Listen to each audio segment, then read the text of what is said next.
అరకు లోయ ఆంధ్రప్రదేశ్లోని అల్లూరి సీతారామరాజు జిల్లాలో సముద్ర మట్టానికి 900 మీటర్ల ఎత్తులో ఉన్న ఒక ప్రకృతి రమణీయమైన హిల్ స్టేషన్. ఈ లోయ తూర్పు కనుమలలో 36 మీ విస్తీర్ణంలో వ్యాపించి పచ్చని అడవులు, కాఫీ తోటలు, జలపాతాలు, బొర్రా గుహలు, గాలికొండ వంటి అద్భుత దృశ్యాలతో సందర్శకులను ఆకర్షిస్తుంది.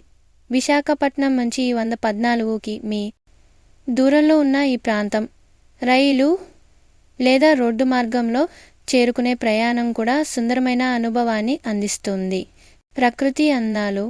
అరకు లోయను ఆంధ్ర ఊటీ అని పిలుస్తారు. ఇక్కడ దట్టమైన అడవులు, అనంతగిరి కొండలు, చాపరాయి, అనంతగిరి జలపాతాలు ప్రకృతి ప్రేమికుల మనసును ఆనందంతో నింపుతాయి.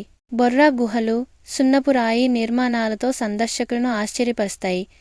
గాలికొండ వ్యూ పాయింట్ నుంచి కనిపించే లోయ దృశ్యాలు మనోహరంగా ఉంటాయి.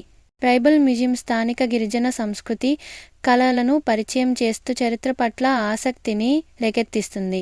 మనసుకు కలిగే అనుభూతి. అరకు లోయలో అడుగుపెట్టగానే ప్రశాంతత, సౌందర్యం మనసును ఆకర్షిస్తాయి.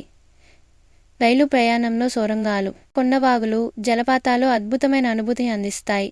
పచ్చదనం, చల్లని వాతావరణం ఒత్తిడిని తగ్గించి మనసుకు ఉల్లాసాన్ని కలిగిస్తాయి.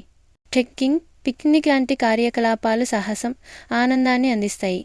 స్థానిక గిరిజన వంటకాలు, కాఫీ తోటల సుగంధం ఇక్కడ అనుభవాన్ని మరింత గుర్తుండిపోయేలా చేస్తాయి. విశ్లేషణ. అరకు లోయ కేవలం పర్యాటక కేంద్రం మాత్రమే కాదు, ప్రకృతితో మమేకమయ్యే ప్రదేశం. ఇక్కడి సహజ సౌందర్యం మానసిక శాంతిని, ఆధ్యాత్మిక అనుభూతిని అందిస్తుంది. ఆధునిక జీవన ఒత్తిడి నుంచి తాత్కాలిక ఉపశమనం కోసం ఈ ప్రాంతం ఒక ఆదర్శ గమ్యస్థానం. అయితే అతిగా పర్యాటక రద్దీ వల్ల పర్యావరణానికి హాని కలగకుండా చూడటం ముఖ్యం. స్థానిక సంస్కృతిని గౌరవిస్తూ సుస్థిర పర్యాటకాన్ని ప్రోత్సహించడం ద్వారా అరకు లోయ అందాలను భావితరాలకు కూడా అందించవచ్చు. ఈ ప్రాంతం సందర్శకులకు కేవలం దృశ్య ఆనందాన్నే కాక మనసును పరిశుభ్రం చేసే, జీవన ఉత్సాహాన్ని రేకెత్తించే అనుభవాన్ని అందిస్తుంది.